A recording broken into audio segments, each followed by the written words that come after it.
everyone. So I left out an important piece of information last time. We were talking about people who let's say someone had a window blocked by his neighbor's wall. So what I forgot to mention is their windows are not like our windows. Our windows, we have these great big glass windows which are for letting in light, but also to see out, see in, and so on. Their windows were basically like a little slit in the wall just to let in light. So when we had this situation where one neighbor was building a wall next to his neighbor blocking the light, so if the window had been placed higher up, it would not have been such a hardship or such a tragedy. But anyway, so just have to picture it looks a little bit different than what we expect today. So today we're going to take up the subject of brothers. And as my mother, she should rest in peace, always said, you never know people until you deal with them with money. And the same goes for family members as well.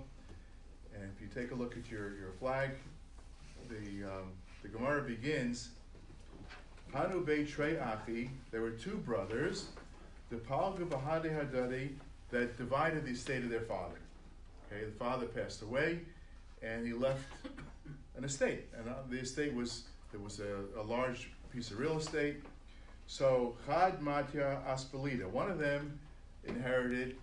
There's difference of opinion of what this Aspelita word means, because it's not a Hebrew word. Some say it means like a large hall, like a catering hall type of thing. Some say an open portico. But in any event, it was a large structure, and it was a very nice structure. Bachad Matye Tarbitza, and the other one inherited a garden. So basically they divided. So they decided how they were going to divide the estate. One said, I'll take the hall. The other one said, I'll take the garden. So what happened? Azalahu de Matye Tarbitza. So the one that inherited the garden decided he wanted to put up a wall, I guess, to protect his garden. And where did he put that wall? Naturally, blocking the brother's light into his catering hall, right?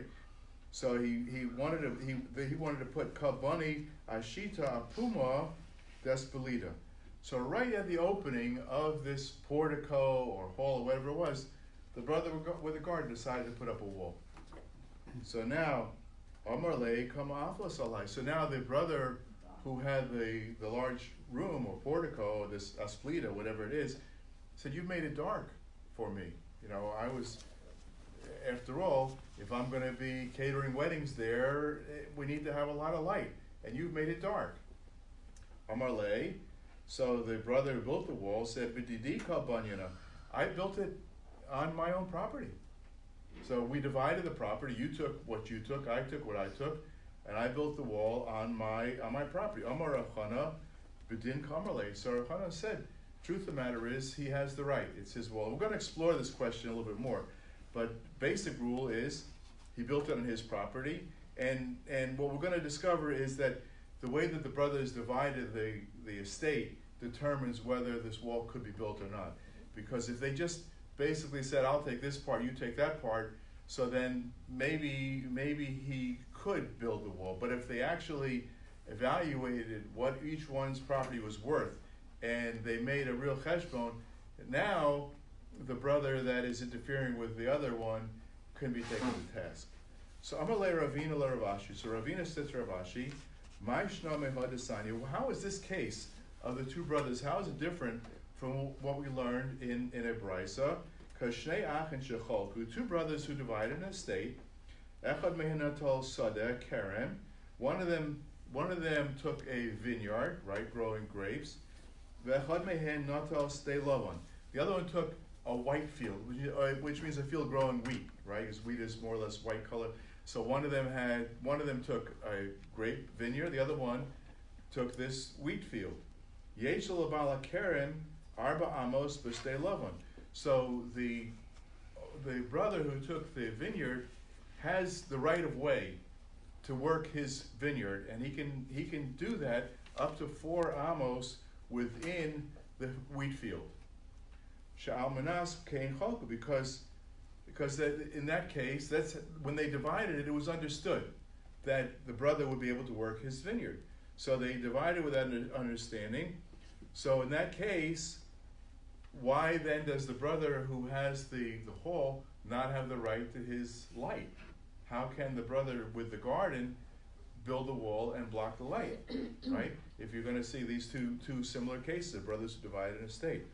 Amarle, so Rav Ashi responded to Ravina, Hasam to Allah Hadadi. The reason is because they actually made a reckoning. They actually established what the values were. But here it's different because the low Allah Hadadi, because they didn't make such a firm arrangement. They basically informally divided it. V'ki b'shuftani askinan. But when we're talking about partnership, right? So, are we talking here? Are we talking foolish people? The high shakel asplida, a high shakel tarbitza, below Allah lahadadi. So, are they basically unsophisticated people that they didn't evaluate what each one was getting? So, one said, "I'll take this," the other said, "I'll take that," without really thinking what is it that they're getting. Amarle. So again, Ravina responded now back to Rav Ashi. He says, "Nehi de'alu lahadadi demei livnei kashuri v'hudri." So what they did was they assessed the value of the building materials. In other words, this asplida was made up of wood, beams, bricks, whatever it was. So they evaluated what that was worth, but they did not take into account the value of the airspace and the light. Right? So they didn't evaluate what that was worth, and therefore each one really has the right to his own airspace. So in that case, it seems like the brother who built the wall is interfering with his brother, and maybe he could be prevented from doing that. The Gemara says, "Meikara asplida plaktli." So at first I had a bright hall. Now, Hasha Meshavisle Idruna. Now you're making it into a small dark room.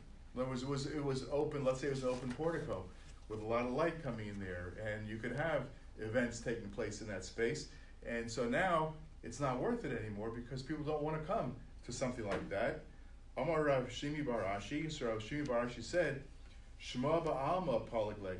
So maybe it was only called a hall, right? But it's no longer being used in that way, and therefore the person again putting up the wall, maybe he's not interfering. So let's look at it another way. Milo Tanina, did we not learn such a thing? Ha'omer beis kur ofar ani mochalach. So somebody says, I'll sell you what's called a beis kur, means the amount of land which is required to plant a core of wheat. A core is a volume of wheat. And in order to, so you know how much your crop yields per acre, for example, so a farmer knows that. So one person sells to another one enough land to grow a core of wheat, which is several bushels of wheat. So the deal is a deal. Afal pish eno ela lesech, even though the field really will only grow half of a core, because it's basically what it was called. It's not actually based on a measurement, because Shalom Macharlo Ela Shmo. He only sold the name. So it's kind of a difficult concept to grasp, but basically he said, I'll sell you the amount of what it takes to plant a core of wheat, but really what he sold them was a lesek, but they didn't actually measure. So it was sort of understood that this field is just called that. Vahu demiskari base core. So it's called a base core, but it's not really a base core. So suppose he says, Pardes ani mochelach, I will sell you an orchard, right? So afal pish ein bo rimoni, even though there's no pomegranates growing in there. So I guess an orchard in those days was someplace where you grew pomegranate trees. So he said, I'll sell you an orchard. So even though there are no pomegranates growing in there, still in all, it's a place where trees could grow. And then, so the Gemara says, it's a deal. Shalom l'machar lo ela shmo. He only sold him the name of an orchard. Didn't necessarily sell him an orchard with trees and pomegranates in there. V'hu demiskari pardes.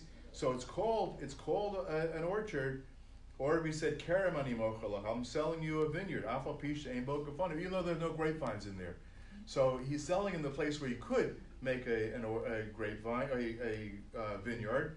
So there again it says higio. The deal is a deal. Shalom mochalach ela shema. And what he sold him was basically the name. It was called that, even though that wasn't really what was going on in there. V'hu demiskari karma. So it's called a vineyard, and the deal is a deal. So now the Gemara says, okay, so can we compare these cases of saying, of calling something by name when it really is not, that's not really the description of it? So is that like the situation with the two brothers, me dummy? Are these cases comparable? Hasam matzi amarle mochel elokech. There, the seller can say to the buyer, Shema Zavin Allah, I sold you something which is named a base core, or was named an orchard, named a vineyard, but everybody knows that's not really what's happening in that field. So what you bought was basically the name. You didn't buy an orchard with pomegranates growing there. But here, in the case of the brothers who split their estate, Matzi Amar Le, so the one who received the asplita, that hall, that portico, he can say to the brother, Adaita Dahachi Palgi.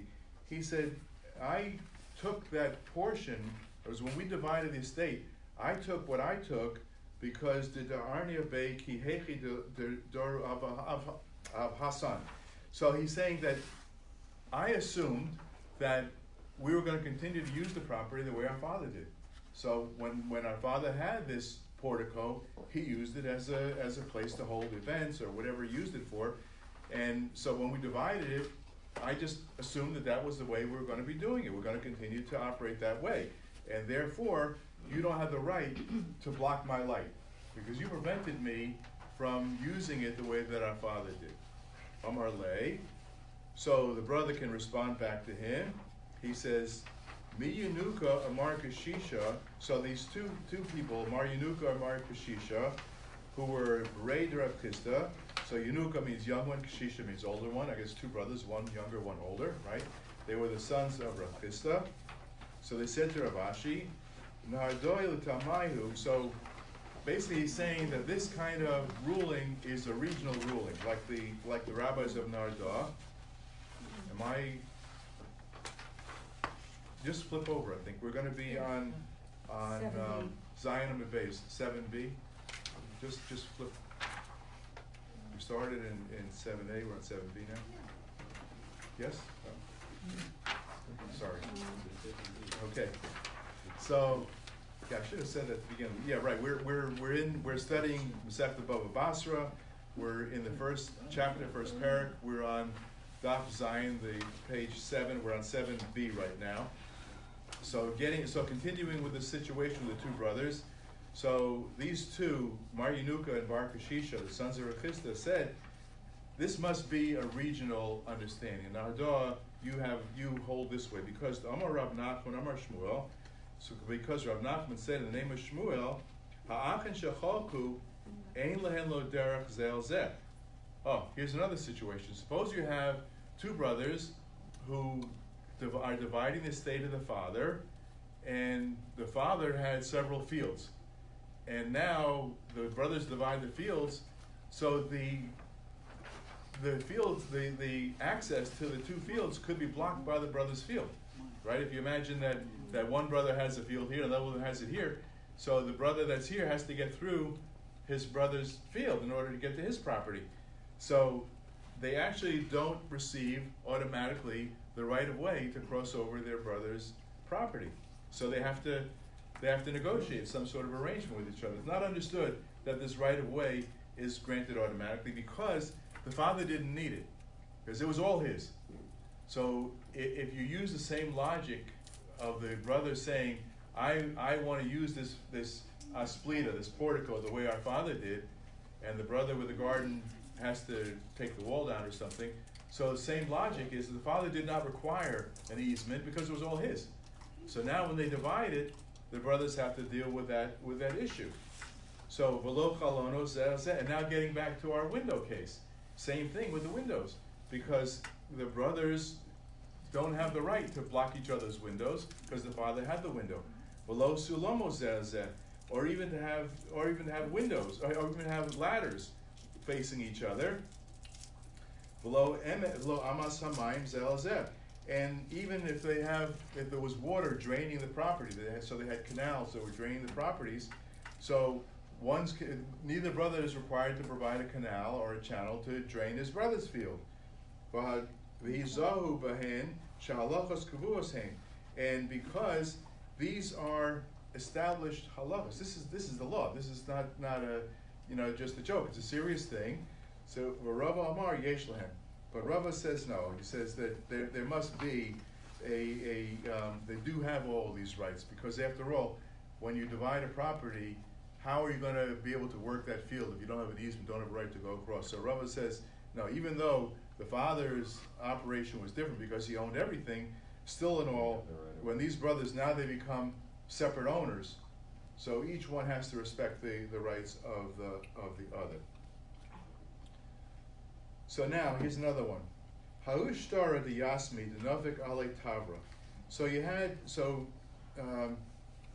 children, orphans, inherited from their father a promissory note, right? That saying that somebody owed them money. So the father had a note that someone he had lent someone money, and now the children inherit this note as part of the father's estate. Amar Rav Chama, so Rav Chama says that Agbuyila Magbinin Le, so the lender, the borrower, can say that he actually paid it, umikra lo karinale, but they didn't tear it up, right? So they said, or they said, we can't use the note to collect the debt, and we can't tear it up either, because they don't know whether the father actually collected this debt or not. They found this note, so they don't know whether it's still active, and they weren't that familiar with the affairs of their father. So agbuya le magbina le. So the Gemara says they can't collect on this note the nafik tavra le, because the borrower can come along with a receipt, and he can show that this was paid. So what they used to do was, if Leo lent money to, let's say Leo lent money to Stan, and Stan gave Leo a note. Now when Stan paid the money back, he would take the note back from Leo and tear it up, right? So there was no need for a receipt because it was just torn up. So the fact that this note still exists in the property and the possession of the father does not necessarily prove that it was never paid. So Stan can come along and produce a receipt and say, listen, I paid that, and at the same time, you don't tear it up. In other words, the court doesn't tear up this note, because who knows, maybe when they're children now, they're going to grow up and they're going to do an investigation and find out that the receipt that the borrower produced was not really genuine. So basically, it's left alone. You can't collect on it because maybe it was paid. On the other hand, you don't destroy it because maybe it wasn't paid. So you leave it alone. So Amalei Ravacha berated Rava Ravina. So Ravacha, the son of Rava, said to Ravina, Hilchas Amai. So in all these cases, what is the halacha? What's the bottom line? What's the ruling? Amalei v'kulu Hilchas Rav Chama. So in all these cases, we take the opinion of Rav Chama, which, if you remember, all the way in the beginning, Rav Chama said that the brother who put up the wall had the right to put it up. It was his property; he could do what he wanted. So now they're saying that this all except lavar mitavra de sahadi, except for the case of a receipt, because if the receipt is signed by witnesses, so if Stan produces a receipt that has witnesses' signatures on it, in that case, we don't assume that the witnesses are false witnesses, right? So because the Sadi B'Shakri Lo Machzina, because we assume that witnesses are not going to sign their name to a false document, and in that case, the debt basically is null and void, and the receipt is going to work. Marzutra berated Rav Mori on Marzutra, the son of Rav Mori, said, Boha Nami Hilchos Rav Chama. So here's another case where the halakha is like Rav Chama, Din Isa de Tavram Al Yehu, because if the receipt is in doubt, we're not sure if this is really a valid receipt. So what would have happened if the receipt were a good one? Why didn't the borrower come along during the lifetime of the father? Why is he waiting now? Because in theory, perhaps he feels that he can produce a receipt now. The children are not going to recognize that it's a forgery, and he can get away without repaying the debt, because he wouldn't have tried that when the father was still alive, right? Zaifi. And since he didn't produce at the proper time, so we assume that maybe it's a forgery. On the other hand, we're not sure whether it is. So basically, we just leave this note alone and we leave the debt in place. And maybe at some point in the future it'll be clarified. But basically, he can't use it. The children can't use the note to collect, and the borrower cannot use the receipt to cancel the debt. So the debt remains in sort of a limbo situation. Okay, so now let's say you have a situation where you have a number of residents in a courtyard. So it's sort of the way we live, right? We have buildings. Let's say you take where we live in Wolverton. So there are 5 buildings in there, and there's a street running down the middle, right? And then so at the end of that street, so suppose there were a fence all the way around Wolverton, right? And so at the head of that street, all so we have here a gatehouse, right? We have 2 gatehouses, but suppose, let's say, just take Wolverton by itself because it's a little less complicated. And one day Rabbi Green wakes up and he says, you know what? We need to have better protection. We need to have a gate. We need to have a gate and a gatehouse so that people just can't come in and whenever they feel like it into Wolverton. So, well, then he goes ahead and he speaks to all the residents of Wolverton. And some of them say it's a good idea, some say I don't need it. So the Mishnah says, Kofin oso livnos beis shar. You can force each one to contribute. Everybody that lives there can be forced to contribute to it. V'delas l'chatzer, and to put up a gate, not only the gatehouse, but a gate as well. Rabbi Shimon ben Gamliel Omer, Rabbi Shimon ben Gamliel says, Lo kol hachatzeros ru'uyos l'vei shar. He said, but not every courtyard, not every section like this it fits to have a gate. That's not necessarily everywhere. So kovino solidnus le'ir choma. So for the city, so maybe let's say Century Village is a city, right? This could be 10,000 people living here, right? It's like a little city. So what? Bigger than a city. Bigger than some cities. That's right. So we have a wall, right, around the entire property. So it makes sense. So in that case, you could force all the residents to contribute to the construction of this wall, udolasayim ubariach, and a gate, and like they used to put a crossbar to lock the gate. Yes, David. If you're going to force all the residents to do something, right? What type of majority of the residents you have to have? So it actually doesn't say the majority. In other words, if a few people living there, let's say Rabbi Green on his own decided it was time to build a gate, build a gatehouse, he could get together and compel everybody to contribute to this gate because it's the benefit of everyone. It's for everybody's security to have a gate. So it's not like they have to take a majority This is not, vote. in this case, it's not, there is a gate around the whole place. Well, so we have a gate around the whole place, so right? that's So that's why I say our case is not exactly parallel. But suppose we didn't have a gate and we just wanted to put a gate around our section, right? You live in Wolverton too. So you would say, gee, that makes sense. After all, what's going on in the world today, we want to be safe, want to be protected. We don't want just people coming in and at all hours of the day and night with their moving trucks, which happened to us last night. David? Yes, sir. So you're saying it can be compelled. It can be compelled. By one person. So now, I'm on the first floor. Right. Anybody on the 4th floor here? No, there's on the 4th floor. No, he's not a Wolverton. Where? I'm not involved. Okay. Okay. Second. Ken is on the 3rd floor. Right. Second. Can Ken say, okay, I want an elevator. We have to have an elevator in all the buildings now. The Shabbos elevator. Shabbos elevator, right? That's right. So You're I talking don't know. about I don't know. today. I don't know what the halacha would be really in terms of the Shabbos elevator. I know practically speaking, it's a very difficult situation Is to it do. the same thing as the gate? Right, and we also operate under majority rule here in the United States. So, yes, Rabbi. No, I understand David's question.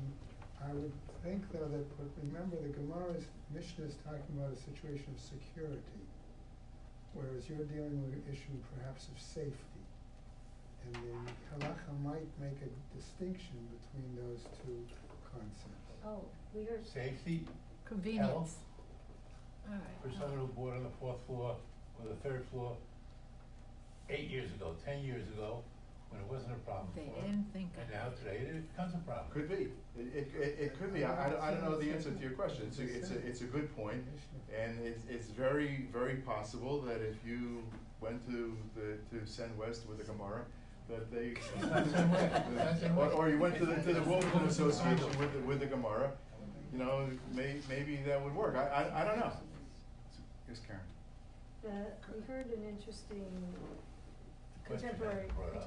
parallel, not so much in terms of the elevator, but in terms of security, because Shiloh was asked when Rav Schechter was here as to whether somebody when you pay your dues to the shul and so forth and so on, what portion of it can be considered as masik, as tithing. So he indicated that they have mandatory security fee, which could not be considered a donation.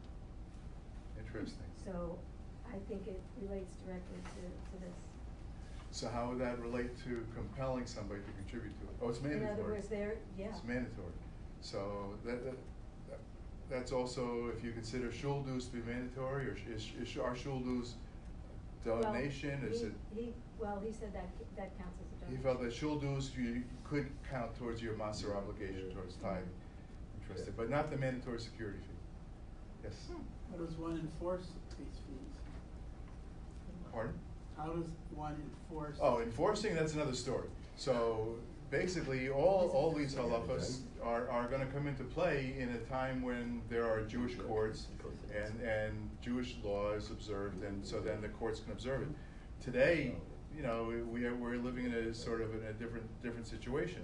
But basically, the Gemara is saying to the Mishnah is saying to us in this case that for the purpose of protection, security, safety, then all the residents of that courtyard can force the others to contribute towards the building of the wall, and also a gate and a gatehouse.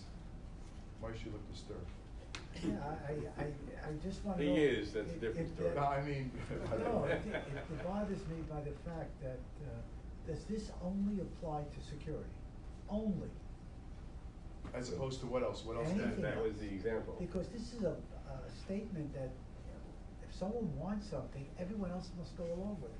Oh, no, Doesn't no, sound- that's a good point. We're gonna get to that. doesn't sound- Very good, very good. We're gonna get to that right away. Right, the example of So, security. right, so basically we're saying the necessity of it is for security. And we're gonna see in the Gemara, they're gonna say, well, how about if I wanna decorate that wall, right? Like put up lights for Hanukkah on that wall. Can those people be compelled to contribute to that? The answer is no. So the wall, for the purpose of the safety and security of the residents, in that case, everybody can be forced to participate. But if what you want to do is to make some sort of decorative wall or gate or So now whatever. you're saying it's safety and security only. So it seems. And the Gemara is gonna discuss, suppose you want to use it for some other But purpose. who's to determine if it's security or safety, if that's the best way? If that's the Just to best say way, as that- opposed to what, electronic Huh? measures or Well, something? that's necessary. Or if it's even necessary. So that's the point. So the Mishnah is saying that it's understood apparently that walls help keep out undesirables, right?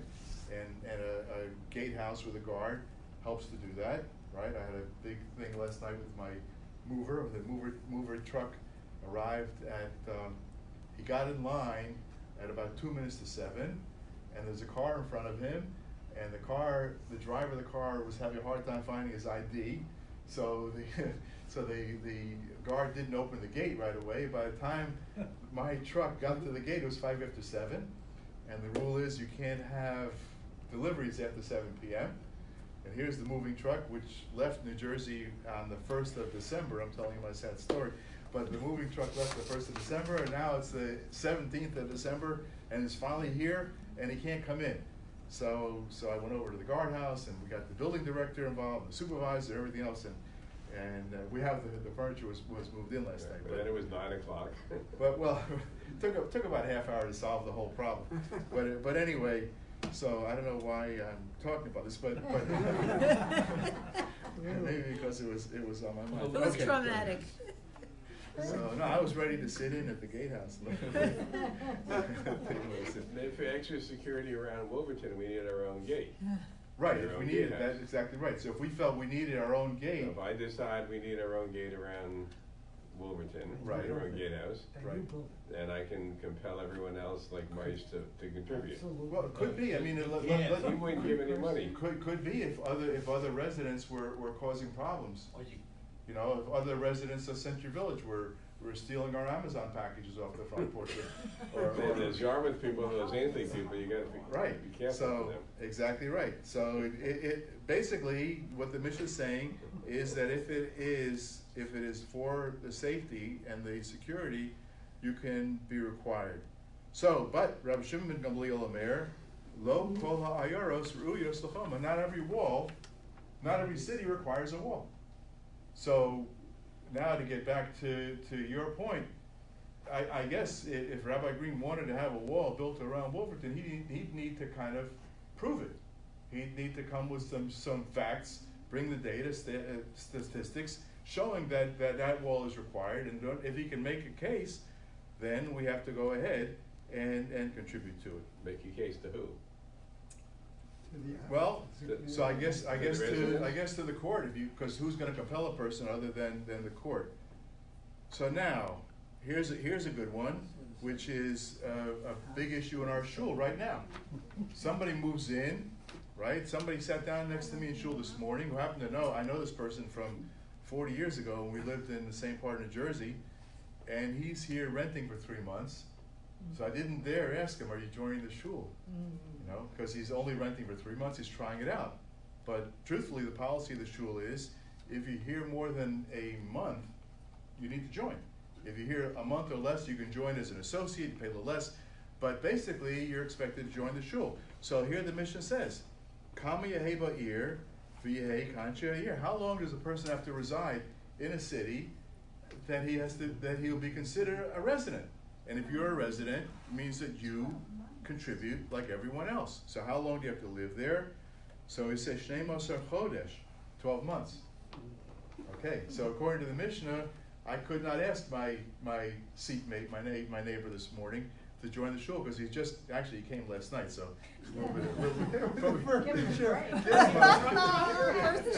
Give him a little time, right? Was he the one blocking your van to come in? No. So, right, I have to give the person a little bit of time, but certainly, so the Mishnah says 12 months, right?